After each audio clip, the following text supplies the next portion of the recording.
كان القصر الذي لم يشهد إلا المزيد من ليالي الحزن بانتظار ليلة أنس فريدة من نوعها. ما من أحد في القصر من الملك إلى الوصي إلى الأميرات إلا وكان منشغلا بالإعداد لعرس تزف فيه سيدة القصر الشابة الباهرة الجمال على مليك العراق الفتي. كان مقدرا أن تكون فاضلة ملكة على عرش العراق بعد أن توجت على عرش قلب فيصل. الجميع كان مستعدا للذهاب في حفل زفاف بهيج، وإذا نظرت إلى الحياة وجدتها عرسا يقام على جوانب مأتمه.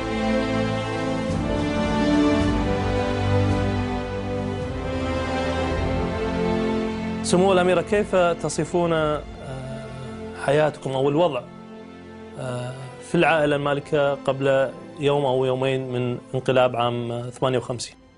اعتيادي كان كل يوم بعد الظهر، إذا ما جاء عندنا الملك مرات يحب يجي عندنا بالحديقة ونقعد وهذا.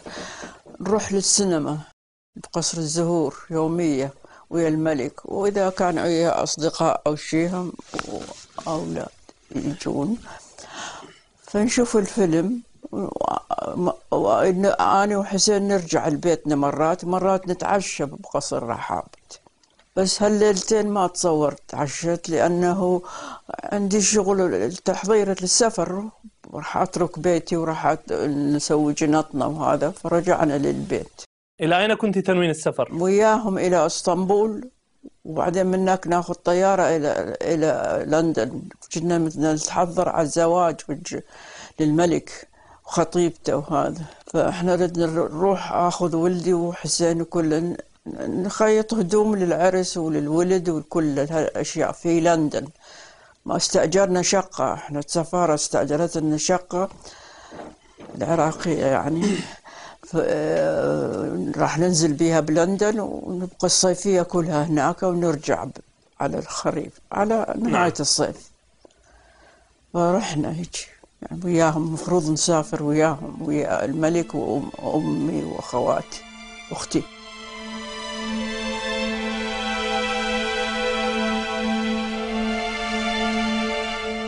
لم تنطلق في رحاب قصر الرحاب هلهولة أو زغرودة، بل أفاق الجميع على صفير قذائف وأزيز رصاص وصبح كان يمكن أن تنحر فيه النحور وتفرق لحومها على الفقراء كنذر لزفاف ملكي ميمون. لكن كان هذا الصباح ليس ككل الصباحات.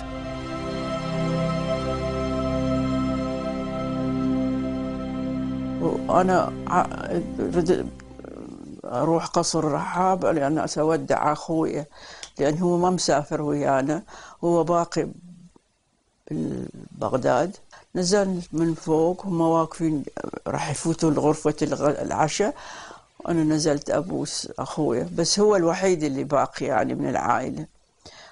فرحت بوسته وودعته وأنطاني الهدية، وأمي قالت لي لا تقولي شنو، لا تقولي، لأن ممكن مرته تزعل إنه ما جاب لها هدية وجاب لك أنت.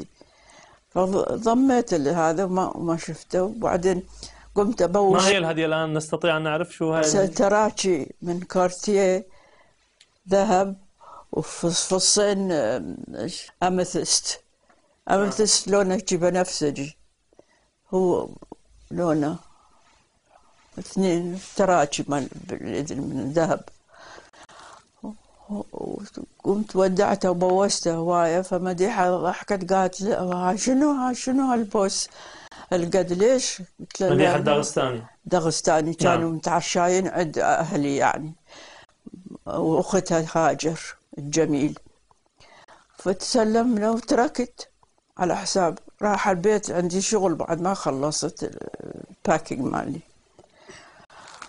ورحنا فسويت لي هذا ونمنا. الصبح افتكر بالستة او 6:30 سمعت انفجار. قبيت من فراشي اقول لحسن شنو هذا؟ قال يمكن هذا صادق تجيب الريوق. قلت لا مو مسألة ريوق. قبيت فتحت هذا باوعت على قصر رحاب شفت دخان دا يطلع. قعدت وقمنا نتراكض ما نعرف شو نسوي. طلبت الزهور طلع الملك فيصل هو خابرني. حكيت وياه شاكو عيني ايش صار؟ ايش دا يصير؟ قنبله فد شي.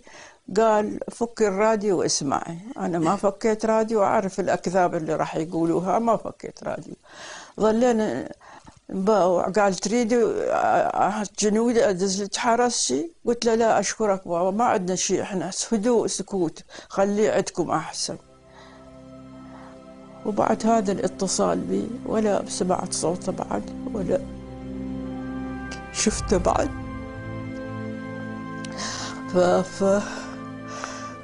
فحرنا احنا ما نعرف. مرة اطلع للطرمة البلكون اباوع هون الدخان طالع. مرة هذا احس ضرب هم يصير طط شوي طط اشياء.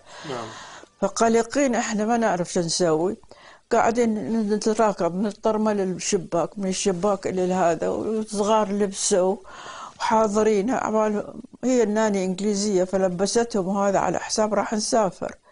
وابني علي الصغير نايم بالكاروك ماله. وقفنا في حسين قال لي قومي بدلي البس يخاف يقولون يطلعوا ويقولون تعالوا ويانا فيكوني حاضرة أنت للسفر. فبدلت ولبست مال السفر وكل شيء. جنتنا هي جوة تنتظر على يجوا ياخذوها يعني مال الهدوم قسم.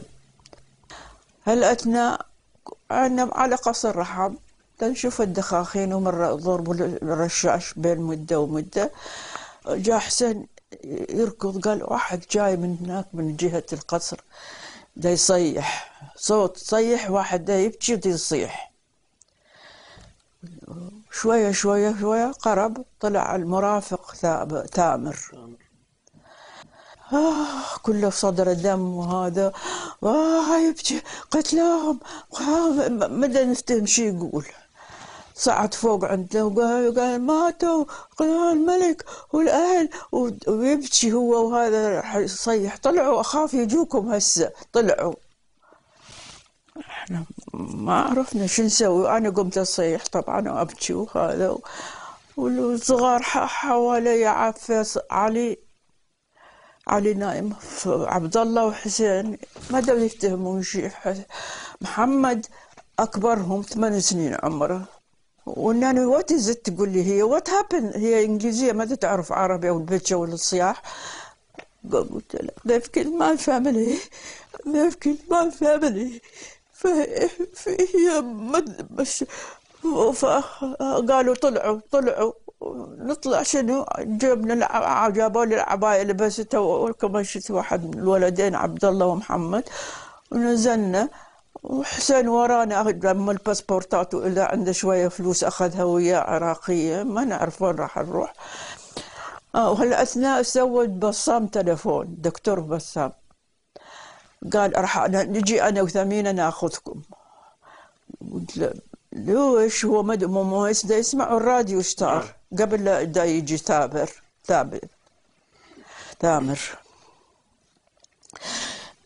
هو جاي نزلوا عليهم وقفوهم هاي بنت الشلبي هاي بنت الشلبي وبسطوهم وهذا. فرجع هو بعدين جونا وساعدوهم قال لا يا معود هاي بنت هاي مرت الدكتور بسام ما سووا شيء هيجي. واخذوهم ورجعوا للبيت وخابر منا قال انا بعد ما اقدر اجي منعوني اجي وضربوا ثمينه وسوون بينا هيجي. فراح ادز المربيه الالمانيه مالت عبد اللطيف اغا جعفر هو بالمنصور بيتهم عنده بيت هناك. بهالأثناء من جاء ثامر وإحنا دا نبكي ونصيح وهذا جت السيارة مالت عبد اللطيف. أخذنا حسين أخذ وياه رشاش ومسدس. النيرس الألمانية نو جان نو جان، فانطاها للشرطي وانطاها واحد ابن الخادم مالنا صادق مسدس. ركبنا السيارة. وين نروح؟ وين نروح؟ المن نتجه. قال نروح الأردن. وين نروح الأردن؟ سيارتنا ما بيها بنزين حتى إذا متروسة ما تكفي. ظلينا نفتر هيجي تايهين. وقام ابني علي بيبي عطش، ارد يسمي المي كوكا، اسمع من اخوانه كوكا كولا كوكا كوكا. قلت له حسين من هسه عطش الولد، وين تودينا للأردن؟ صرنا نفتر بالمنصور ما نعرف وين نروح. وين نروح؟ وين نروح؟ بس سالم ويانا الكاتب مال ابويا كان هو دائما يجي يشتغل عندنا. فقال اكو عبد القادر رانيا المهندس كهربائي اللي سوى بيتنا، خوش رجال، خلنا نروح له. عنده بيت بالمنصور يم النادي شوية قريب.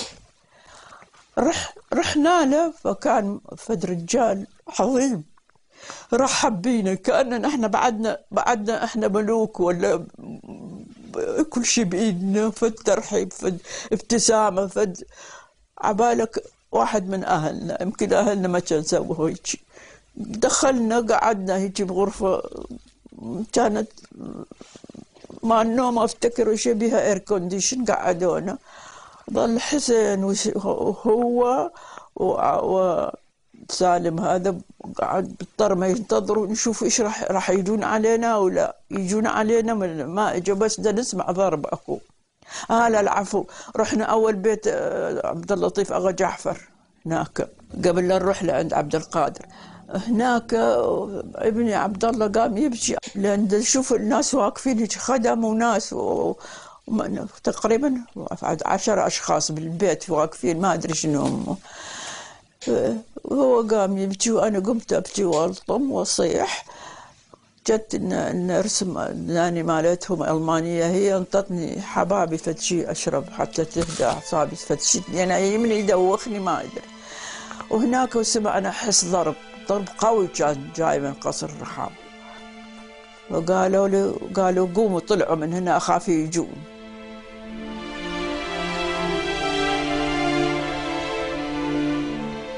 أميرة فارة من شارع ببغداد كان اسمه شارع الأميرات، أسماه الناس كذلك تحببا بهن، لائذة عند أسرة صديقة، إلى منزل آمن آخر، ثم إلى حمى السفارة السعودية. كان رد جميل حجازي لأسرة تجمعها بها آصرة نسب. كان لوالدها الملك علي دورا في درء الجوع والقحط عن أهل الحجاز، والدين حق لا يؤجل. فاجوا ركبونا السيارة وقمنا نفتر مثل ما قلت أول مرة. رحنا بيت عبد القادر، رحب بينا وقعدنا النهار كل المغرب كان صار مغرب هذاك الوقت أفتكر للصبح. ثاني يوم فوق حسين قال لازم أوديك السفارة السعودية لأن الأردنية حرقوها وقتلوا السفيرة وفتشي. والناني مالتنا let's go to the British embassy. قلت لها the worst place we can go we can't go there. يعني اليوم هذا هل كنت تحاولين اتصال بالقصر ولا خلاص انت عرفتي؟ ويا من اتصل ببقى احد عرفت تسمع قال قتلوا كلهم قتلوهم. بعد ويا من احكي ويا الخونه ويا من احكي بعد ما ضيعت الحكي هالسنة. وخينا قاعدين قال لازم نروح السفارة هذا، احنا ما راح نقعد بيت عبد القادر كل المدة ما نقدر. فقرروا أنا وأخذ الولد عم محمد وعبد الله وعبد القادر راني وهو يسوق. مرينا من منصور من قدام بيتنا، ماكو أحد طبعا، مسدود الباب حديقة. وأنا فايتة شفت الهندي مالنا دا يجي، هو أبوه انقتل هم وياه. ليش الهندي اللي يغسل هدومه دوبي ينقتل؟ ما دا أفتهم. افتكر هو جاي يشوف، تركناه انا ولا ما بالسياره، ما دا افكر بالغشي شلون افوت للسفاره السعوديه، شويه صعب على روحي. فرحنا الى هناك، وقف بعيد شويه ونزل عبد القادر رانيا وكمش الولد الاثنين، واحد منا وانا رجلي ورمت ما ادري ايش بيها، قندره ما دا تفوت تمام، دا اعرج هيجي. وكل ساعة يندار محمد يباوع، دا أجي أنا لو عبد القادر دا يوديهم فد مكان، كل ساعة يندار. فوصلنا للسفارة، أكو شرطية حار جنود اثنين واقفين، ما سألونا شنو.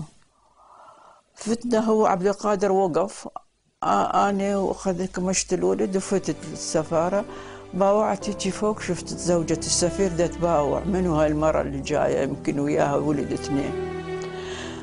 دخلنا، طلع واحد لا عربي خادم ولا ما ادري شنو، قلت له انا زوجة الشريف حسين اخت عبد الاله، اريد اشوف السفير. اخذني دخلنا بالصالون، مدة هيجي، بعدين جاء السفير. قلت له أنا بديعة زوجة الشريف حسين خالة الملك فيصل، وجيت مع ولدي وحسين زوجي راح يلحقنا بعد شوية ويا ابني الثالث الصغير.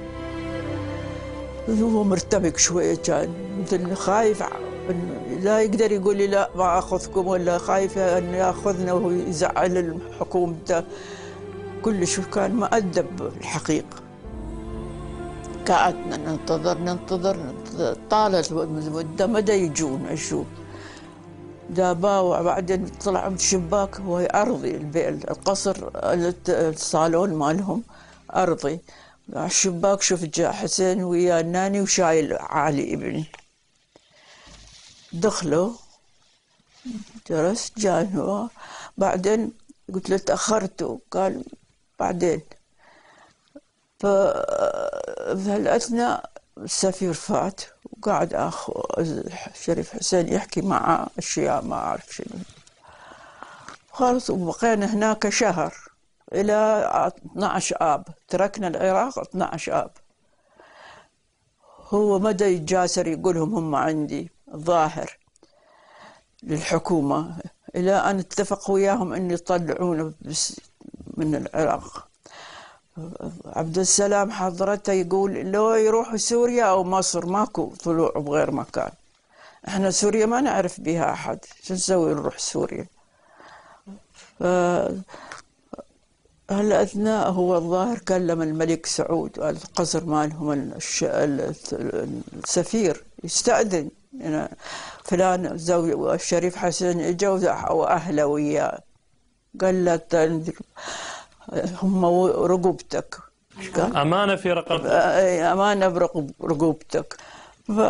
فقعدنا عندهم شهر بالضبط. السفارات ذاك الزمان ما كانت سفارات فخمة وحلوة، هو بيت حلو طبعا، كلتنا في غرفة واحدة، خمستنا يعني، أنا وزوجي والناني وثلاث ولد، وأكو طرمة.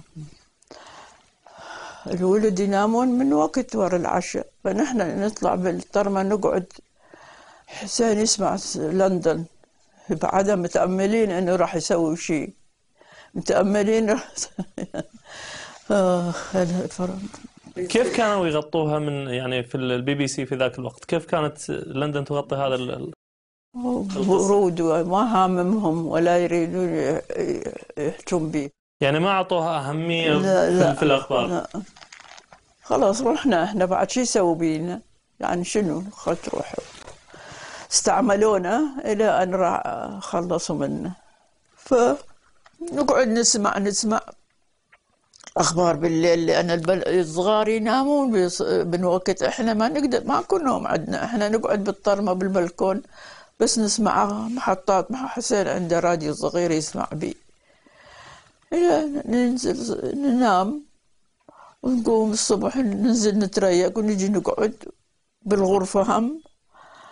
والولد صاروا أصدقاء ويا ابن السفير شوية، اسمه فيصل وسعود أفتكر، يلعبون وإحنا بالغرفة. حسين ينزل شوية مع السفير يحجون أخبار وهذا. وفد يوم قالوا الدكتور صالح بسام جوه يريد يشوفكم. اجى الدكتور صالح بحجة انه جاي يشوف مريض، لابس هاي السماعة برقبته وهذا، هو لبسها مخصوص. جاء حجى انه ما ادري، اخذ حسين وقام يحكي لي اشياء اسرار عني انا على البهدلات اللي سواها باخويا ما يريد يقولها، فبدا يحكي لحسين. بقينا شهر تقريبا، وركب اخذونا. هذا السالم راد يجي ويانا، ما قبلوا يسمحوا له العراق ينوم هالشي، فبقى عندهم السفارة. احنا رحنا طبعا ودعنا السفير وردة وهذا وانطيتها هدية بسيطة، فركبنا التاكسي ورحنا ويانا.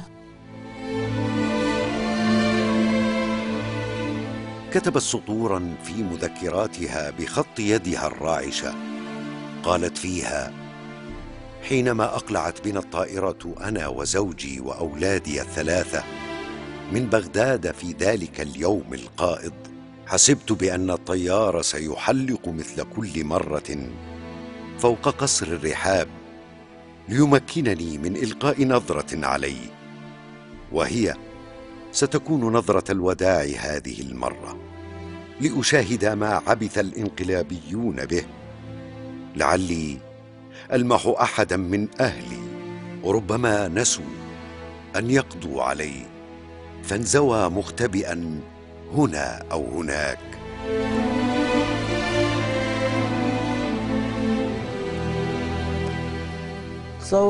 تصور قد صعب أروح المطار اللي كانت صور الملك ابن أختي وصورة أخويا معلقة، أشوف عبد الكريم قاسم معلقيها مكان صور أهلي، وقعدنا الشرطة. أنا أعرف الشرطة يطلع دائما بالصور يمشي ويا أخويا والملك وهذا، وجه حزين من يباوع بينا هيجي. قعدنا هو كم ليلة تحضر الطيارة ويسوون إجراءات. فشلون أتحمل أن أشوف هاي الصورتين وأنا دليلة بعرش أهلي وبيت أهلي من ذاك البيت تقريبا من المطار. لو ما بيته كان أحسن لي من هالمنظر، إنه أقعد تحت صور عبد الكريم قاسم والأثناء قالوا جاي وياكم فد موظف عسكري شو اسمه ملحق مو ضابط اللي أنزل من ضباطه، نسيت هالألقاب كلها. نائب ضابط؟ أتصور يوصلكم إلى القاهرة قبل راح نقمز من الطيارة. احنا راح نقمز من الطيارة يعني جاي يحفظ علينا، أو أن رحنا يعني شوف تركنا يعني ما انضمينا بغير مكان، يعني ما أعرف شنو تعليقهم شنو كان. ركبنا الطيارة. هذه اللحظات شلون مرت عليك؟ علي؟ نعم. أفضل لو ميتة كان أحسن. تمر علي ورد أشوف قصر رحابة من الطيارة إذا أقدر أشوفه آخر مرة، ما قدرت الطيارة ما تروح على هناك، وابني بحضني يعني مثل اللاجئين اللي نشوفهم. كنت تتمنين تشوفين قصر الرحاب؟ ايه من فوق، ما قدرت الطيارة عوجت هيك شوية. بعدين شفته بالأخبار مضروبة تمام على غرفة أخويا، القنبلة اللي ضربوها أول واحدة تمام على غرفة أخويا. ما قدرت أسأل هي مرته إذا ما شفتها أنا بعد، إذا كانوا هم بالفراش نايمين من جهة القنبلة وين كانوا، لأن السرير هيجي والقنبلة هنا، يعني على الغرفة بالضبط الكبر، ناويين كان قتله بذاك الوقت. يعني أنتم كعائلة يعني ما تسربت لجنابكم تفاصيل وأخبار كيف تصرفوا العسكريين مع أفراد العائلة، النساء والأطفال؟ ما شفنا أحد، ما جوا منهم، ما نعرف عنهم شيء، ما حد اتصل بينا ما عدا السفارة السعودية هي اللي اتصلت وقالت هم عندي. هم ما قصدوا يجونا، يمكن ما رادوا الملك، رادوا الأمير ونور باشا مثل ما أسمع منهم. يعني أفتكر الملك كانت نوع من غلطة، ما أعرف يجي يقولون. يعني هناك كلام يقول أن عبد الكريم قاسم حاول الاتصال بكم والاعتذار عن لا أبدا، مستحيل. عبيد قال لنا بعدين يوم نجاهم عبد الكريم هم حبسوهم، قال بإيد الرشاش يرجف كان عبد الكريم. هو قال لي أنا شفت عبد الكريم دخل علينا وبإيده رشاش بس إيده ترجف من الخوف، هو سوى فد شيء ما دا يعرف نهايته شنو، راح يصير انقلاب، راح يصير شيء ثاني.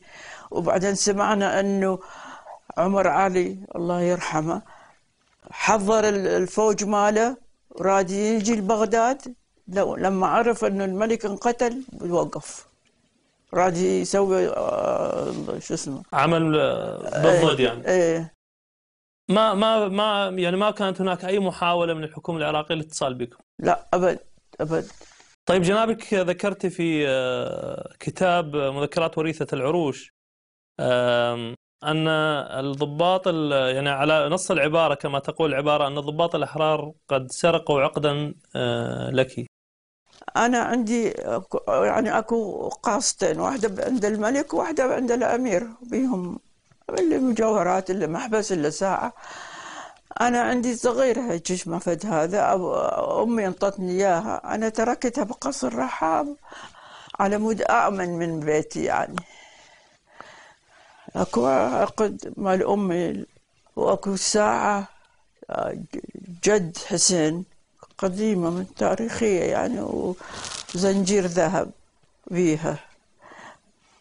هو يعز الساعة هذه مع أنه ما قال ولا كلمة، بعد ما أهلي راحوا راح يقول لي ساعتي راحت مالت جدة، هو يعتبرها لأن أبوه كان يلبسها كل مدة مثل العربية. نعم. يلبسوها كسروا كله. بعدين أنا شفت بالأخبار القاصات الكبار، الصغيرة مالتي ما شفتها، ما مبينة بينهم. نعم. مدبوبة بحوش القصر ومضروبة بالرشاشات. فما أفتشي أرد أقوله مال أختي قالت لي إحنا بدنا ناخذ فلوس ذهب ويانا نشتري البيت مال اسطنبول. هل أخذوا الفلوس والذهب وياهم؟ هم أخذوها بعدين. أكو التاج اللي اشتروه للعروسة هل كان قصر رحاب وأخذوه؟ القردانات والمحابس مالت أختي وأمي أمي أعطتنا كلها، وين أخذوها وياهم وفتشوهم بعد ما ماتوا؟ هاي الأشياء اللي ما أعرفها. قاصات أخويا عنده محابس وايا حلوة، يجمع محابس، هو عنده زمرد وعنده ياقوت وعنده شو اسمه هذا مثل مالتي، وهذا كلهم يحب يلبس محابس أخويا. وين راحت هذه؟ أخذوها من القاصة مالته، هو طالع أخذها وياه. ولا سألت ليش دا أسأل بعد ما راحوا أهلي، راح أدور على المجوهرات؟ لا. فالقاصات لقيت بالتلفزيون بالأخبار مفتوحة مضروبة، اثنين كبار قاصات وما أعرفهم. طبعا هم باقوه وكله باقوه كله، بس ما أعرف ايش كذب لقوا عملهم، ولا بالبنوك ما يحطوا أهلي مجوهرات ولا شيء، عندهم بالبيت اللبس. هل كان يخطر في بالك يعني في بال جنابك انه ممكن انه راح تخرجون من العراق في يوم من الايام بهذه الطريقه، كان يعني قبل هذا المشهد؟ لا، أي، لأن مثل ما قال حسين البلد فايرة بديعة، البلد فايرة. بعدين يعني كيف استقر بكم الحال في القاهرة؟ وصلنا ونزلنا، ركبنا تاكسي، أخوه على الحسن بالإسكندرية، بس نعرف بيت فريدة هانم نصيف، بيت نصيف حجازية، هم حفيدهم مدري وكيل مال الأولاد ومالي أنا السعودية. فرحنا عندهم، كانوا موجودين الحمد لله. نزلنا عندهم ليلة، قعدنا. جت الملكة دينا بعدها بالقاهرة، ما مسافرة أو مكان، أخذتنا من البيت نصيف. الملكة دينا اللي هي زوجة الملك حسين، طليقة الملك حسين، كانت مستقرة في القاهرة، كان ساكنة في القاهرة بالمعادي، عندهم بيت كبير وحلو، أبوها وعمها هناك وأمها ساكنين بالبيت. فأخذتنا هناك عندها. عم الولد أصر أنه ننزل عندهم، ولو الشقة صغيرة يا دوب تكفي أهله يعني وبناته ولده. فحشاكهم كلهم في غرف وانطانا غرفة، وحسينا أنه عندنا أهل يعني، وكنا متعاطفين، هو متعاطف ويانا فاهمين، وهو قلبه طيب عمهم هواية. فما حسيت بأني غريبة، أنا حسيت أنا ويا أهلي. بقينا باسكندرية، وبعدين جاء وقت مدارس الولد وهذا، ونزلنا للقاهرة. حاولنا نروح ناخذ فيزا لسويسرا، انطونا السويسريين بسرعة، ولو باسبور واحد كلهم الولد.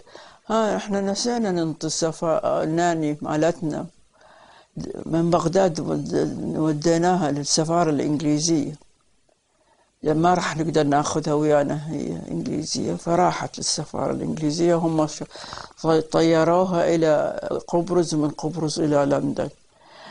فهي جوها أهل الجرايد، قالت لهم أنا ما أقدر أحكي لكم الصار، لأنهم بعدهم بالعراق، هم أخاف يتأذوا من الكلام اللي أقوله. كانت honest يعني. فطلبنا فيزا من السفارة السويسرية، وانطونا بسرعة، وما صدقنا طلعنا ركب طيارة. يعني الإنجليز حتى فيزا ما نطوكم ولا إقامة ولا شيء؟ ورحنا سويسرا، طلبنا فيزا لزيارة إنجلترا، ما قبل ينطينا الفيزا.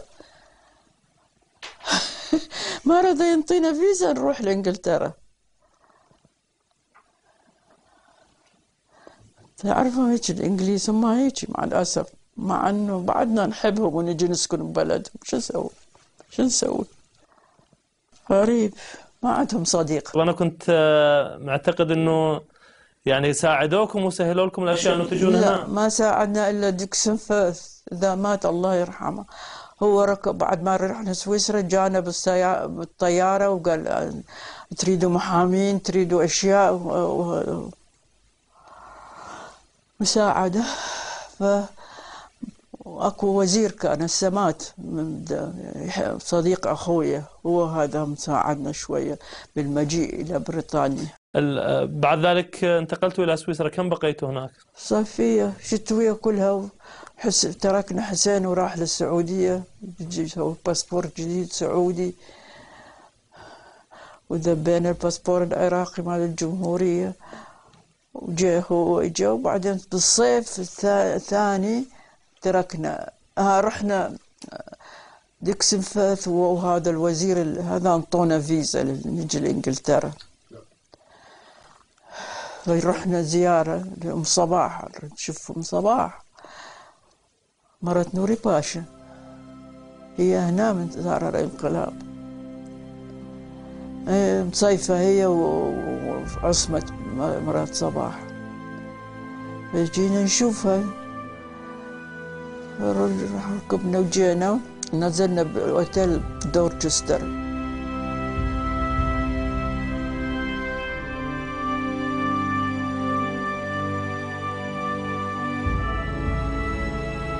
ما مر عام والعراق ليس فيه دم.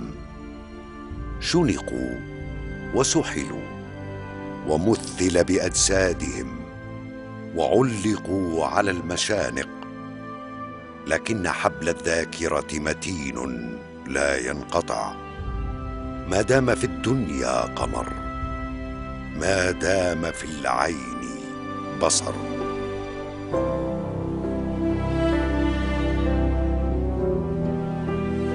أريد العراقيين يعرفوا ايش كذا عذبوا أخويا ولويش لا عدوهم 14 سنة من شبابه اشتغل للعراق بإنصاف ومحبة وفخر، ولا كان عدوهم ولا كان ظالم. ليش نحن أولاد الرسول سووا بيهم هيجي؟ ولويش فيصل عريس ولد عمره 23 سنة يروح حجم دم طلقة يسوى مثل الحسين سويتوا بينا، مثل جدي الحسين سويتوا بينا بالضبط. ليش؟ أريد أسأل لويش يا عراقيين، هل نستاهل إنه بينا يجي إنه أهلي يروحوا بهالشكل وما أعرف قبر أمي وأختي وين وأخويا وين دفنهم الوصلات اللي بقت منا؟ هل نستاهل؟ لا بقنا ولا سوينا ولا قتلنا ولا ما أعرف شو أقول بعد. هل نستاهل أن نتحمل هالشي؟ هل يستاهل أخويا كل هذا؟ سوالكم خطرة الله سوالكم. رجل بريء لا مثل ما يقولوا سكران بالتلفزيون طلع، والله العظيم ما شفته يوم سكران، تعب عيوني إذا شفته سكران. هذا اللي أريد أقوله بعد. شو أقول للعراقي؟ أغفر ذنوب ما أقدر أغفر، الله يغفرهم.